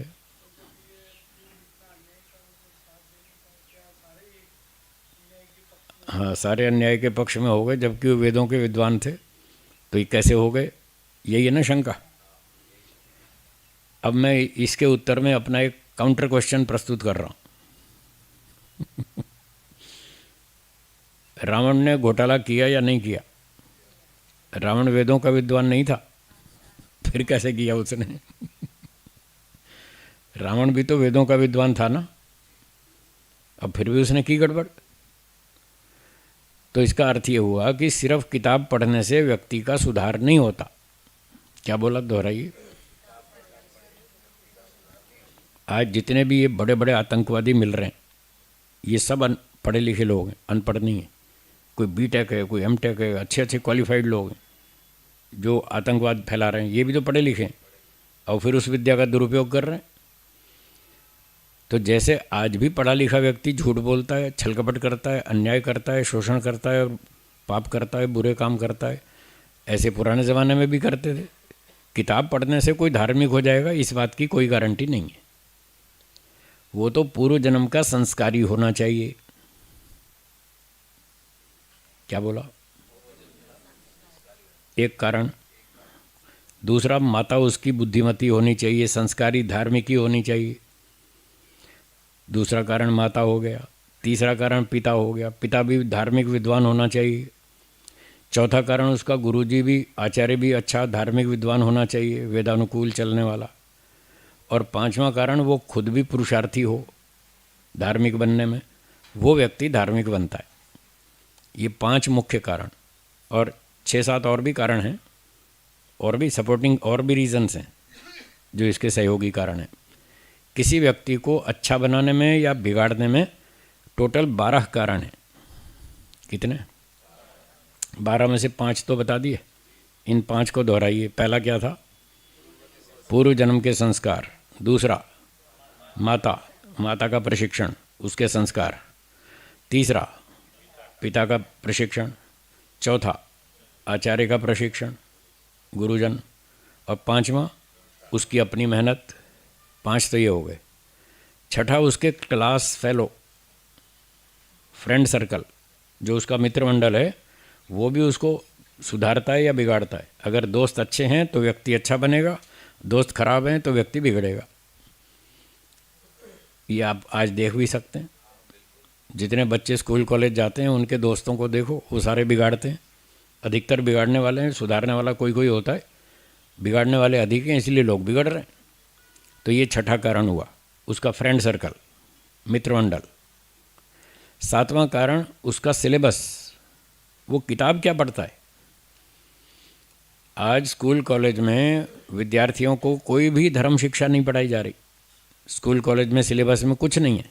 आत्मा क्या है, परमात्मा क्या है, कर्मफल क्या है, बंधन क्या है, मुक्ति क्या है, पुनर्जन्म है कि नहीं है, कुछ नहीं सिखा रहे। और गुरुकुलों में ये सब सिखा रहे हैं। इसलिए गुरुकुल के विद्यार्थी में और कॉलेज के विद्यार्थी में क्या अंतर है वो आप देख सकते हैं। ये सिलेबस का अंतर है। तो ये कौन सा नंबर हुआ? 7वां। 8वां, एजुकेशन सिस्टम, शिक्षा पद्धति। कॉलेज पद्धति है को एजुकेशन, अथवा गुरुकुल पद्धति है सेपरेट एजुकेशन। कन्याओं के गुरुकुल अलग, पुरुषों के अलग, एक ये पद्धति है। इससे व्यक्ति का सुधार बिगाड़ होता है। और एक कॉलेज में, स्कूल कॉलेज में नगरों में रह करके पढ़ना, और उसमें बहुत सारा आजकल वो को एजुकेशन ही चलता है। तो इस शिक्षा पद्धति का भी प्रभाव पड़ता है बिगाड़ सुधार में। 8 हो गए। 9वां है प्रेस और मीडिया। आज जो कंप्यूटर है, मोबाइल फ़ोन है, इंटरनेट है और मैगज़ीन है, रेडियो, टेलीविज़न, पुस्तकें, अखबार, ये सारा मीडिया, प्रेस और मीडिया, ये व्यक्ति को बनाता है और बिगाड़ता है। एक कारण ये हो गया। कितने हुए? 9 हो गए। 10वां कारण है सरकार के कानून। सरकार के कानून अच्छे हैं तो व्यक्ति अच्छा बनेगा, कानून खराब हैं तो व्यक्ति फिर अपना बचाव करेगा, फिर वो भी कुछ ऊंचा नीचा करेगा। तो ये कितने हो गए? 10 कारण। 11वां कारण है गली मोहल्ले सोसाइटी के लोग। जिस मकान में आप रहते हैं, आपकी सोसाइटी में भी और लोग रहते हैं ना, अड़ोसी पड़ोसी, उसका भी तो असर आता है कि नहीं? आपके पड़ोसी धार्मिक हैं, सज्जन हैं, 10 बजे सो जाते हैं, सुबह 4-5 बजे उठते हैं, व्यायाम करते हैं, हवन करते हैं, शाकाहारी भोजन खाते हैं, आपके बच्चे अच्छे बनेंगे, उनका प्रभाव पड़ेगा। और आपके अड़ोसी पड़ोसी रात को 12 बजे तक शोर मचाते हैं, स्टीरियो बजाते हैं, टीवी देखते हैं, डांस करते हैं, अंडे मांस खाते हैं, शराब पीते हैं, बदतमीज़ी करते हैं, गाली गलौज करते हैं, तो उसका असर आपके बच्चों पे पड़ेगा। तो एक कारण ये भी है। कितने हो गए? और 12वां कारण है भोजन। आप दाल रोटी सब्जी घी दूध मक्खन मलाई सात्विक भोजन खाते हैं या पिज़्ज़ा बर्गर खाते हैं अंडे मांस शराब खाते पीते हैं, तो उस खाने पीने का भी प्रभाव पड़ता है। ये 12वां कारण है भोजन। इतने सारे कारण हैं जो व्यक्ति को अच्छा या खराब बनाते हैं। अब इनमें से जितने कारण अच्छे होंगे पॉजिटिव, उतना व्यक्ति अच्छा बनेगा, और जितने फैक्टर नेगेटिव होंगे खराब होंगे, उतना व्यक्ति बिगड़ेगा। फिर भी इन 12 कारणों में 5 कारण ज़्यादा पावरफुल हैं, जो मैंने शुरू में 5 बताए थे। 7 का पावर कम है, इनकी शक्ति कम है, और इन 5 की इन 7 की तुलना में ज़्यादा है। तो आज के इस खराब वातावरण में भी जो आप देख रहे हैं, आप सब जानते हैं ना आज का वातावरण कितना खराब है। इस खराब वातावरण में भी अगर ये 5 फैक्टर जिसके पॉजिटिव हैं, सॉलिड हैं, तो वो आज के खराब वातावरण में भी बहुत अच्छी प्रगति कर जाएगा।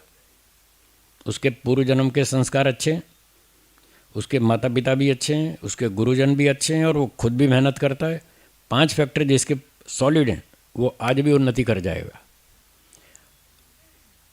तब ये बाकी के 7 फैक्टर उसको ज़्यादा प्रभावित नहीं कर पाएंगे, क्योंकि इनकी ताकत ज़्यादा है, उनकी कम पड़ गई, इसलिए वो ज़्यादा बिगाड़ नहीं पाएंगे। और अगर जिसके ये 5 में गड़बड़ है, उसका फिर उन्नति करना मुश्किल। ये 12 कारण है। तो रावण में देखो, उसके खराब संस्कार थे हैं, और फिर उसको मेहनत भी उसने नहीं की, अड़ोसी पड़ोसी लोगों ने भी समझाया, किसी की नहीं सुनी उसने, इसलिए उसने गलतियां की।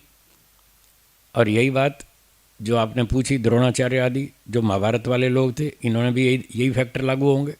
इनके संस्कार अच्छे नहीं थे, इन्होंने पापियों का समर्थन किया, अन्यायकारियों का, इसलिए वो बदनाम हो गए, पिट गए। हाँ जी।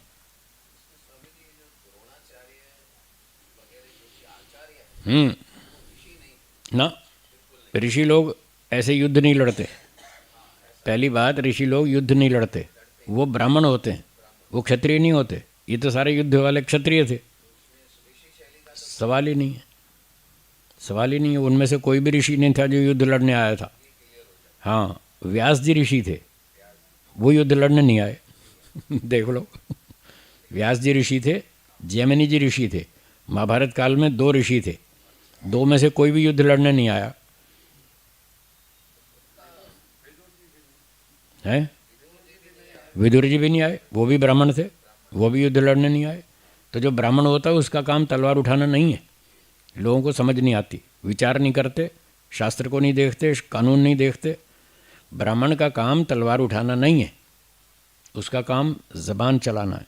ज़बान से बताएगा कि इसको मारो, इसको बचाओ, दुष्ट को मारो, सज्जन की रक्षा करो, बस उसका काम इतना ही है। पढ़ाना बताना सिखाना, खुद तलवार उठाना ब्राह्मण का काम नहीं है, वो क्षत्रिय का काम। हाँ जी, बोलिए पीछे हेमंत जी।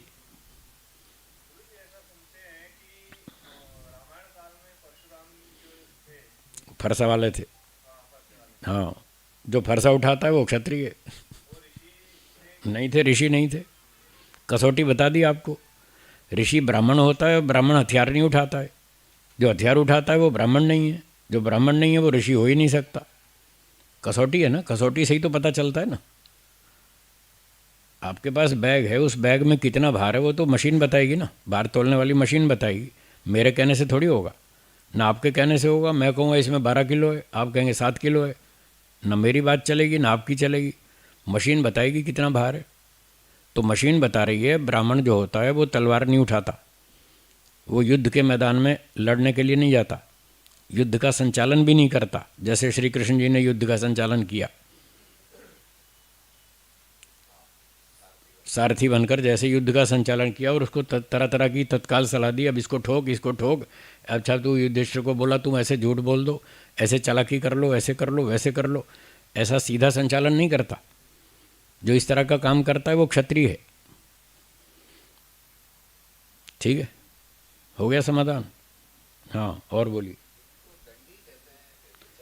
स्वामी विरजानंद जी को दंडी कहते हैं। जी हाँ,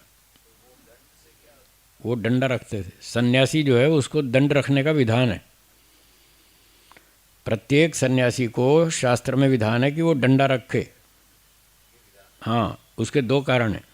एक कारण तो ये है कि वो सन्यासी इस तरह के कपड़े पहनता है, इस रंग के, और जब वो सड़क पे चलता है तो कुत्ते इस रंग से भड़कते हैं, तो कुत्ते काटने को दौड़ते हैं तो कुत्तों से अपनी रक्षा करने के लिए उसको कहा है तुम डंडा रखो ताकि कुत्ता नहीं काटे, अपनी सुरक्षा के लिए उसको दंड दिया गया, दंड धारण करो।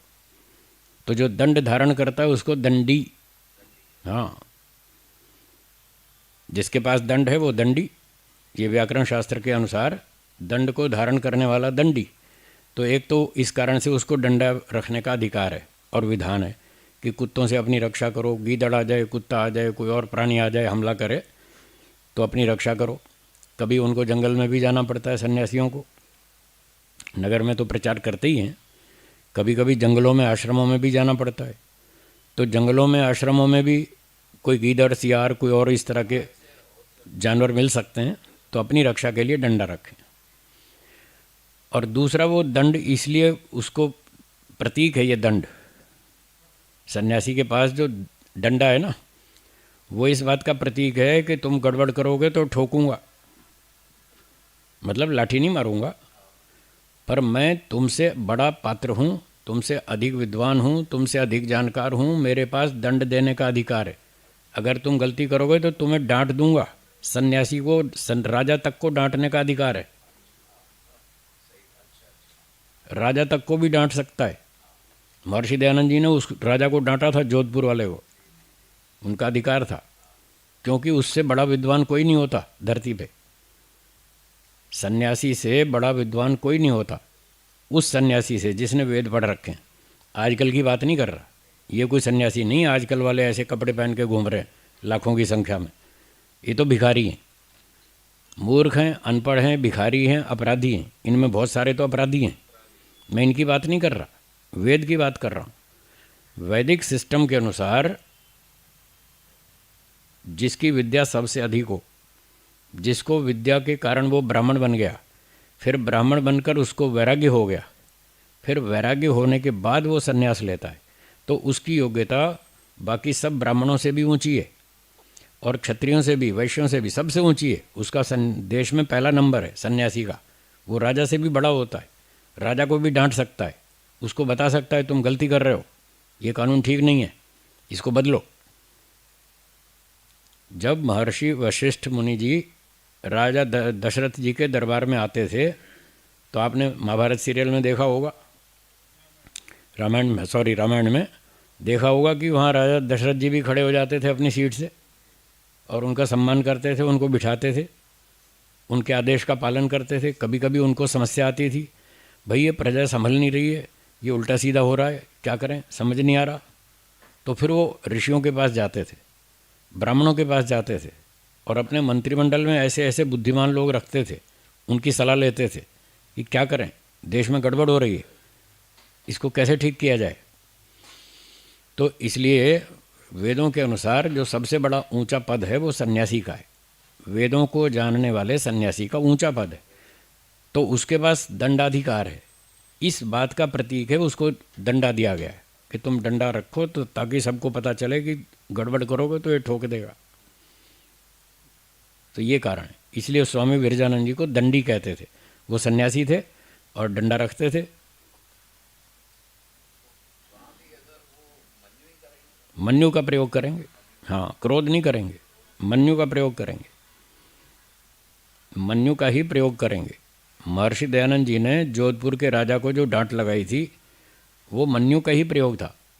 हाँ, क्रोध नहीं था वो। जो क्रोध करता वो ब्राह्मण कहाँ है? हाँ, वो फिर सन्यासी के तो बहुत ऊंची बात है, ब्राह्मण भी नहीं है। हाँ जी, बोलो। हाँ, वो विरजानंद जी ने मारा था। हाँ, तो दंड दिया था ना, कुछ ज़्यादा दे दिया। वो गलती थी, वो गलती थी, क्योंकि वो उतने ऊंचे ऋषि नहीं थे। स्वामी विरजानंद जी ऊंचे ऋषि नहीं थे। ऋषि की परंपरा को जानते थे, ऋषियों की परंपरा से सिद्धांतों को जानते थे, पर वो स्वयं ऋषि नहीं बन पाए। पर ऋषि बनाने वाले योग्यता थी उनमें। जैसे आजकल भी कोचेज होते हैं ना, कोच जो खिलाड़ियों को ट्रेनिंग देते हैं, इतनी अच्छी ट्रेनिंग देते हैं, उनके खिलाए सिखाए हुए खिलाड़ी गोल्ड मेडल लेकर आते हैं, पर वो कोच को भेज दो तो वो खुद नहीं ला पाएगा। समझ में आई बात? कोच जो है वो खुद गोल्ड मेडल नहीं ला पाएगा, लेकिन एक अच्छे मजबूत खिलाड़ी को ऐसी ट्रेनिंग दे देगा, वो जाके गोल्ड मेडल ले आएगा। तो इस तरह के टेक्निक वाले थे वो स्वामी विरजानंद जी, टेक्निक पूरी जानते थे, वो कोच थे। हाँ, और स्वामी दयानंद खिलाड़ी थे, वो गोल्ड मेडल लेकर आए। हाँ जी, बोलो।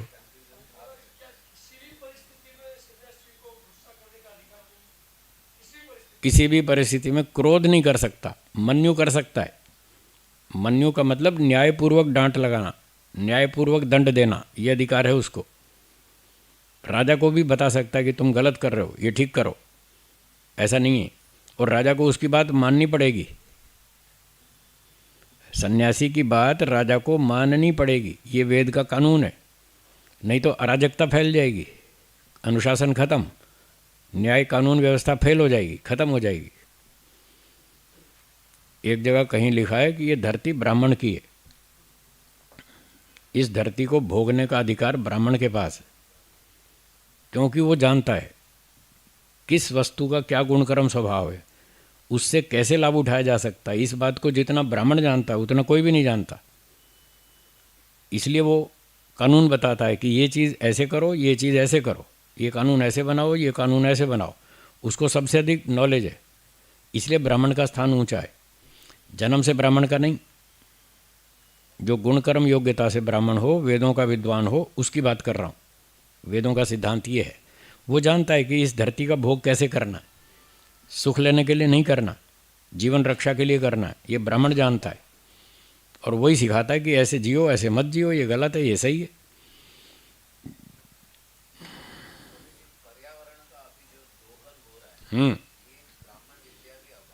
हाँ जी, ये इसी के अभाव से हो रहा है कि वेदों का ज्ञान लोगों के पास है नहीं। वो जीवन का लक्ष्य भूल गए। जीवन का लक्ष्य था मोक्ष प्राप्ति, उसको ध्यान में रखकर सारे काम करने चाहिए, उसको ध्यान में रख के सारे कानून बनाने चाहिए, और सारे प्रकृति से जो लाभ उठाना उसको ध्यान में रख के करना चाहिए। आज उसको भूल गए। आज तो बस पैसे कमाओ, अपना घर चलाओ और खाओ पियो, मज़ा करो, और प्रकृति के सुख को ही लक्ष्य बना लिया। ये गलती हुई, उसकी वजह से ये प्रकृति का अनुचित दोहन चल रहा है, और ये सारा पर्यावरण बिगड़ा है, उसका ये कारण है जी। जो वेदों को जानता हो, संस्कृत भाषा का विद्वान हो, वेदों को जानता हो, पढ़ता पढ़ाता हो, यज्ञ करता कराता हो, दान देता हो और लेता हो, 6 काम ब्राह्मण के लिखे महर्षि मनु जी ने। वेदों को पढ़ना पढ़ाना, हाँ लिखिए 2 काम, हाँ 2 काम हो गए, वेदों को पढ़ना और पढ़ाना, यज्ञ करना और कराना, 2 ये हो गए, और दान देना और दान लेना, ये 6 काम ब्राह्मण के। अब ब्राह्मणों में जिसको वैराग्य हो जाए, इसलिए कहा ना वो पढ़ना पढ़ाना काम है ब्राह्मण का, तलवार उठाना नहीं, वो क्षत्रिय का काम है। तो जो ये 6 काम करता है वो ब्राह्मण है। अब इन ब्राह्मणों में से जिसको वैराग्य हो जाए वो सन्यास ले ले, वो ब्राह्मणों से ऊपर हो गया। ये ब्राह्मण के काम है, ये ब्राह्मण के काम है। जब वैराग्य हो जाएगा फिर वो सन्यास ले लेगा। जब वो सन्यास ले लेगा तो उसके 6 काम में से कुछ घट जाएंगे। यज्ञ करना कराना उसका छूट जाएगा, सन्यासी को ये छूट है। अब 4 काम बचे सन्यासी के, वेद पढ़ना और पढ़ाना ये 2 काम, और दान देना और लेना ये 4 काम सन्यासी के, और यज्ञ वाले 2 और जोड़ दो तो ब्राह्मण के। ठीक है।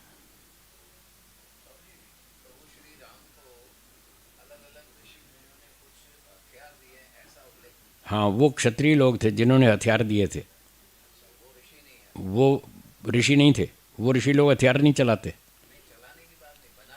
बनाने की बात भी वो क्षत्रिय डिपार्टमेंट के लोग हैं। वो जो हथियार बनाते हैं, चलाते हैं, चलाने की ट्रेनिंग देते हैं, वो क्षत्रिय डिपार्टमेंट है, वो ब्राह्मण का नहीं है। ब्राह्मण का काम आध्यात्मिक विद्या पढ़ना पढ़ाना अथवा दूसरे सांसारिक विद्याएं भी पढ़ा सकता है, पर ये युद्ध कला वाला काम ब्राह्मण का नहीं है, वो क्षत्रियों का है।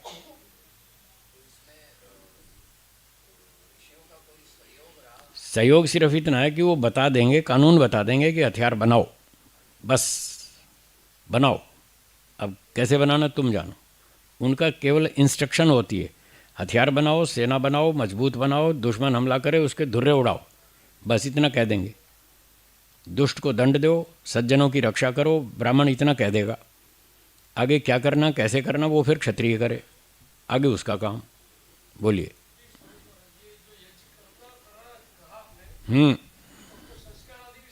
सब आ गए। संस्कार करना कराना ये ब्राह्मण का काम है, और वो ब्राह्मण जो गृहस्थी होता है, गृहस्थी का काम है ये संन्यास, ये संस्कार करना कराना, यज्ञ करना कराना, ये गृहस्थी का काम है। वानप्रस्थ, हाँ, गृहस्थी ब्राह्मण, गृहस्थी ब्राह्मण। और आपत्ति काल में ब्राह्मण अवेलेबल ना हो, कभी कोई आपत्ति काल आ जाए तो फिर क्षत्रिय भी करा सकता है, और आपत्ति काल में वैश्य भी करा सकता है। यदि ब्राह्मण अवेलेबल है तो प्रायोरिटी ब्राह्मण की, फिर क्षत्रिय वैश्य नहीं कराएगा, फिर ब्राह्मण ही कराएगा, उसका धंधा है ना। मोटी भाषा में कहूँ तो उसका धंधा है। आप उसका धंधा मारोगे तो अन्याय है ब्राह्मण के साथ, वो भी नहीं करना चाहिए। दूसरे का हक नहीं मार सकते आप, वो अन्याय है।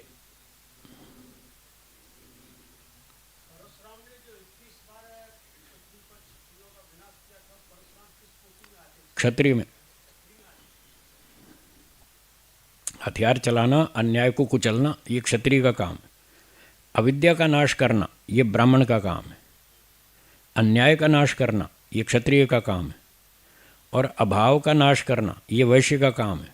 कोई गरीब भूखा नंगा बीमार नहीं रहना चाहिए, उसको जो सहायता चाहिए, आर्थिक सहायता जो भी, वो वैश्य का काम है। वो भंडारा खोल दे, बहुत पैसे कमाए तुमने, किस लिए कमाए?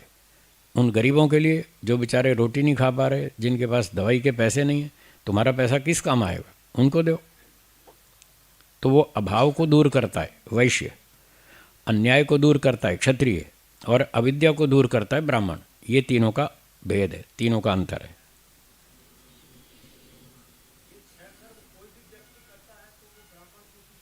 हाँ जी, कोई भी व्यक्ति हो, किसी भी परिवार में पैदा हुआ हो, जन्म से कोई ब्राह्मण क्षत्रिय नहीं है। हाँ, जो ये 6 काम करता है, वेद कहता है गुण कर्म योग्यता से उसको ब्राह्मण क्षत्रिय वैश्य डिग्री दी जाती है। गुण कर्म योग्यता से, जन्म से नहीं। आप वकील के बेटे को जन्म से वकील मान लेंगे? ये गलत है। इसी का उत्तर दे रहा हूँ। मैंने एक क्वेश्चन पूछा, उसका उत्तर बताइए। आप वकील के बेटे को जन्म से वकील मान लेंगे? डॉक्टर सर्जरी करता है, सर्जन है, उसके बच्चे को आप जन्म से डॉक्टर मान लेंगे? पायलट के बच्चे को जन्म से पायलट मान लेंगे? क्यों नहीं मानते? अगर आप जन्म से ब्राह्मण क्षत्रिय मानते हैं तो पायलट के बच्चे को जन्म से पायलट मानो। देखें आपका विमान कैसे उड़ाता है। विमान क्या उड़ाएगा, आपको भी उड़ा देगा। सबके दुर्रे उड़ा देगा वो। इसलिए गुणकर्म योग्यता से ही वर्ण होते हैं। और ये वर्ण कब दिए जाते हैं? जब वो गुरुकुल की पढ़ाई पार कर लेता है, ग्रेजुएट हो जाता है, पोस्ट ग्रेजुएट हो जाता है, जब वो स्कॉलर बन जाता है, उस समय उसको डिग्री दी जाती है। जैसी उसकी योग्यता बनी, कोई डॉक्टर बना तो उसको डॉक्टर की डिग्री दी जाएगी। ये है उसका वर्ण जो उसको डिग्री दी गई। तो तो डिग्री तो गुणकर्म योग्यता से दी जाएगी।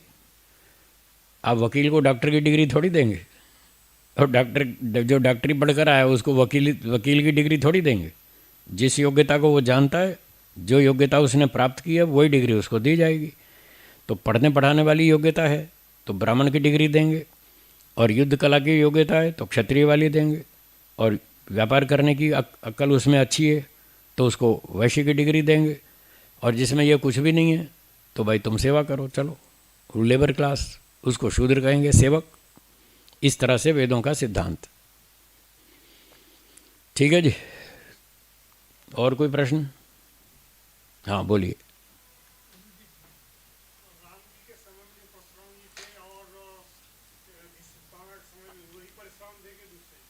वो दूसरे थे, क्योंकि राम जी का समय और महाभारत का समय, उसमें कई लाख वर्ष का अंतर है। तो एक मनुष्य की आयु कई लाख वर्ष तो नहीं हो सकती ना। रामायण से महाभारत तक वो जीवित रहे, है ना। हनुमान जी के बारे में भी ऐसा कहते हैं, हनुमान जी रामायण में भी थे और महाभारत में भी थे, ऐसा दिखाते हैं। वो सब झूठ है, वो सब गलत है, सब गलत है। कसौटी पर तोल के देखो, पता चल जाएगा क्या सच और क्या झूठ। महर्षि दयानंद जी ने ऋग्वेद आदि भाष्य भूमिका में लिखा है कि एक मनुष्य अपनी आयु कहाँ तक बढ़ा सकता है। तो 300-400 वर्ष तक उन्होंने स्वीकार किया। वेद मंत्र के आधार पर एक मनुष्य की शरीर की आयु अधिकतम 400 वर्ष हो सकती है, इससे अधिक नहीं। तो रामायण और महाभारत में तो कई लाख वर्षों का अंतर है, तो कई लाख लंबा ऐसे थोड़ी जी सकता कोई आदमी। जी दिनेश जी बोलिए, कोई है शंका? नहीं है ना? और किसी की? बोलिए। ठीक है,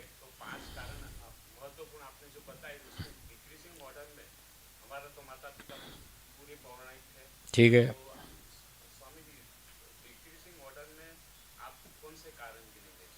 जो आपका संपर्क यहाँ हुआ, जो आपका आर्य समाज से संपर्क हुआ, इसमें 5 में से कोई भी कारण नहीं है। ये तो संयोग है। आपका संपर्क हुआ, ये संयोग से हुआ। हाँ, अचानक कोई तुक्का लग गया, किसी के कांटेक्ट से आप यहाँ आ गए आर्य समाज में, ये तो संयोग है। अब संपर्क होने के बाद अब 5 कारण लागू होंगे। संयोग होने के बाद फिर 5 कारण लागू होंगे। हाँ, यहाँ से फिर उसके आधार पे आपकी प्रगति होगी। हाँ, टिक गए। वो क्यों टिक गए? आपके संस्कार थे पिछले, इसलिए टिक गए।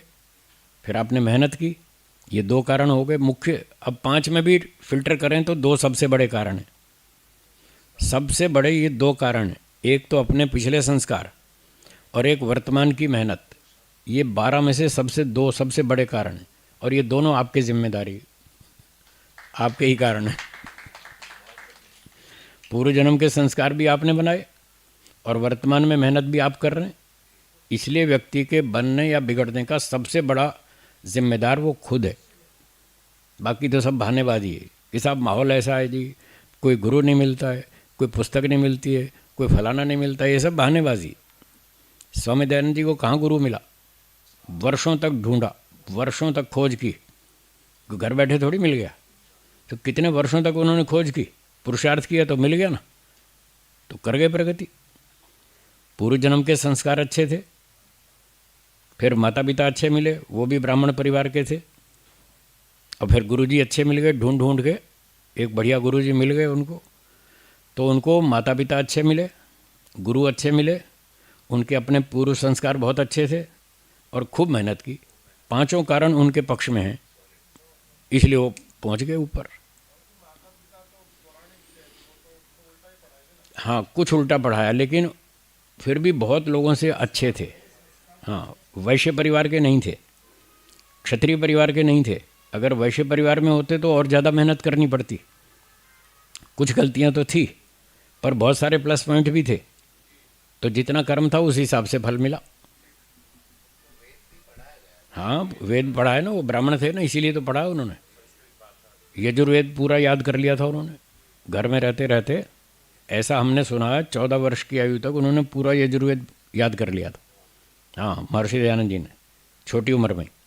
तो वो पूर्व जन्म के कर्म अच्छे थे जिस कारण उनको अच्छा परिवार मिला, माता पिता मिले, ये कर्मों का फल था।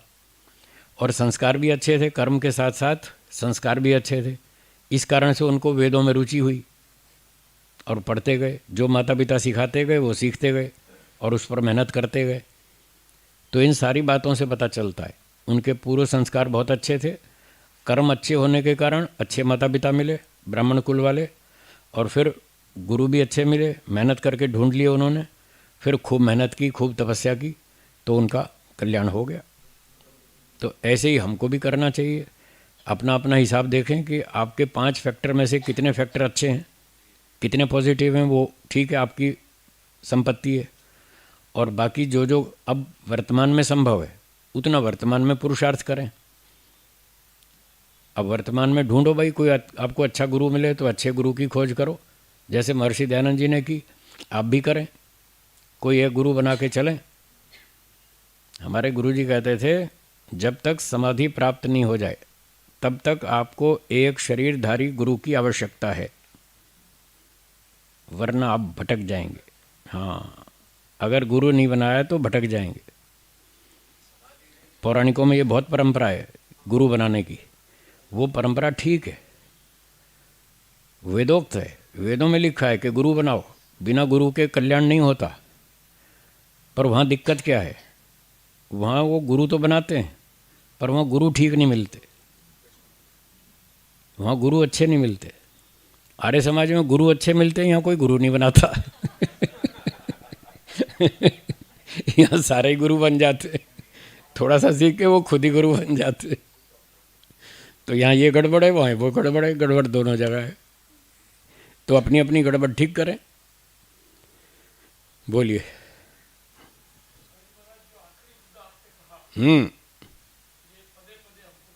मिलता है।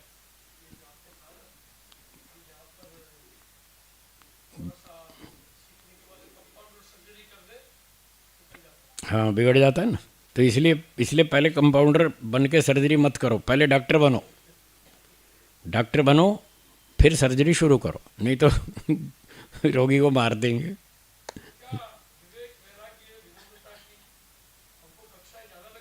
बिल्कुल लगानी चाहिए, ये उसी की तो क्लास है। जो हमारा योग दर्शन चल रहा है ये विवेक बढ़ाने के लिए, सभ्यता बढ़ाने के लिए, नम्रता बढ़ाने के लिए, ईश्वर भक्ति बढ़ाने के लिए, अपने जीवन का उत्थान कल्याण करने के लिए ये कक्षा चल रही है। ऐसी कक्षाएं बार बार लगनी चाहिए।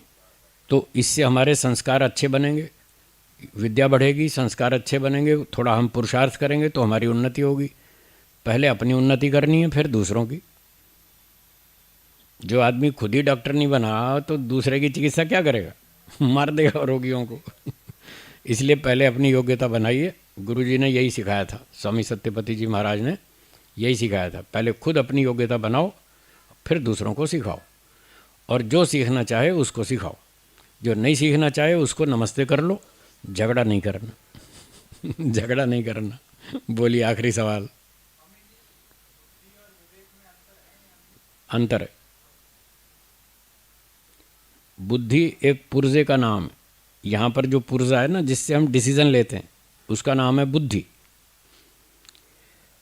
और जो हमने शास्त्रानुकूल डिसीजन लिया उस डिसीजन का नाम है विवेक। नहीं, थोड़ा औरों में भी होता है, बाकियों में बहुत कम होता है। बाकी मनुष्यों में ज़्यादा होता है, मनुष्यों में भी सब में एक जैसा नहीं है। अरे, इसको अंग्रेजी में बोलते हैं विजडम। विजडम, नॉलेज अलग चीज़ है, विजडम अलग चीज़ है। नॉलेज तो रावण को भी थी पर उसके पास विजडम नहीं था। विजडम था श्री रामचंद्र जी के पास, बस। तो फिर विजडम का ये प्रभाव देख लो, आज तक उनका सम्मान हो रहा है और रावण को आज तक जूते पड़ रहे हैं। तो बुद्धि एक पुर्जा है और जो विवेक है वो विजडम का नाम है। तत्व ज्ञान, उसको क्या करना चाहिए उसका क्लियर डिसीजन होना चाहिए, उसका नाम है विवेक। हाँ जी।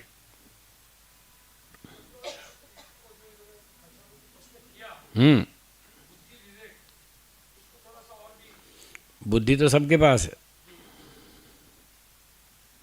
सब मनुष्यों के पास बुद्धि है, पर विवेक सबके पास नहीं है।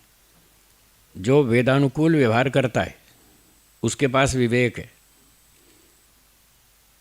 और जो वेद विरुद्ध व्यवहार करता है वो अविवेकी है, उसमें अविवेक है, अविद्या है, अज्ञान है, मूर्खता है, इसलिए वो उल्टे सीधे काम करता है। और जो वेदानुकूल व्यवहार करता है मतलब उसके पास वेद का सही नॉलेज है कि क्या करना चाहिए, जो करना चाहिए वही करता है, वो विवेकी है। कुछ क्लियर हुआ कि नहीं हुआ? हाँ बोलिए। तत्व ज्ञान, हाँ ज्ञान तो शाब्दिक ज्ञान भी है पर वो विवेक नहीं है। हाँ वो विवेक नहीं है। तत्व ज्ञान वास्तविक ज्ञान जिसको है, फिर जिसको वास्तविक ज्ञान है वो वैसा ही व्यवहार करेगा, उपयोग करेगा बस। तो वो जो ऊंचा उपयोग करने वाला है वो है विवेकी। हाँ जी बोलिए।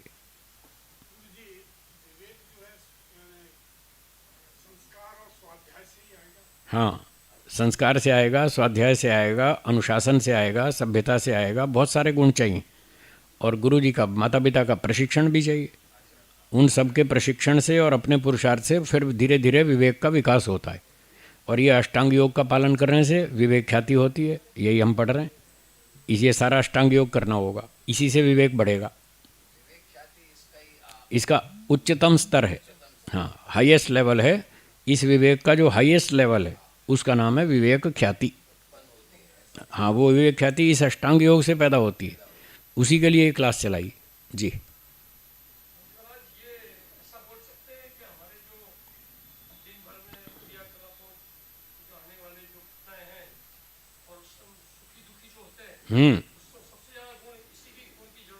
हाँ जी, जितनी अविद्या होगी उतना दुखी रहेंगे, जितनी अविद्या होगी उतना दुखी रहेंगे, और जितना तत्व ज्ञान होगा उतने सुखी रहेंगे। हाँ विवेक मतलब तत्व ज्ञान, मैं कह तो रहा हूँ तत्व ज्ञान के कारण ही सुखी होंगे। अब लोगों में तत्व ज्ञान नहीं है इसलिए दुखी हैं। तत्व ज्ञान नहीं है, मिथ्या ज्ञान है, अविद्या है, राग है, द्वेष है, क्रोध है, लोभ है, ईर्ष्या है, जलन है, अभिमान है, ये सारे अविद्या के परिवार के सदस्य हैं। इनका मूल नेता अविद्या है और ये उसके परिवार के सारे सदस्य हैं। राग, द्वेष, काम, क्रोध, लोभ, ईर्ष्या, अभिमान, ये अविद्या के परिवार के सदस्य हैं। तो योग दर्शन में लिखा है दूसरे पाद के चौथे सूत्र में, अविद्या इन सब का नेता है। अगर अविद्या है तो ये सारे होंगे और ये सारे मिलके व्यक्ति को दुख देंगे। और अगर विद्या है, तत्वज्ञान है, तो उसके परिवार के दूसरे सदस्य हैं वो इनसे उल्टे। सेवा है, नम्रता है, सभ्यता है, शालीनता है, ईमानदारी है, सच्चाई है, ये पूरा यम नियम, ये विद्या के परिवार के सदस्य हैं। उसके जीवन में आपको ये सब दिखेगा और वो इसी कारण से मस्त होगा, खुश होगा, प्रसन्न होगा, कोई चिंता नहीं, कोई टेंशन नहीं। हाँ जी बोलिए।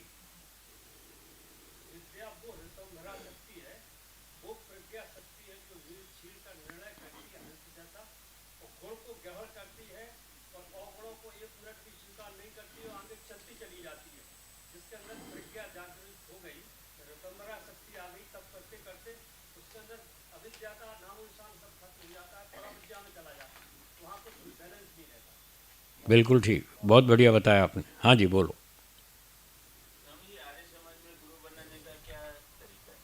तरीका यह है, पहले गुरु की परीक्षा करो।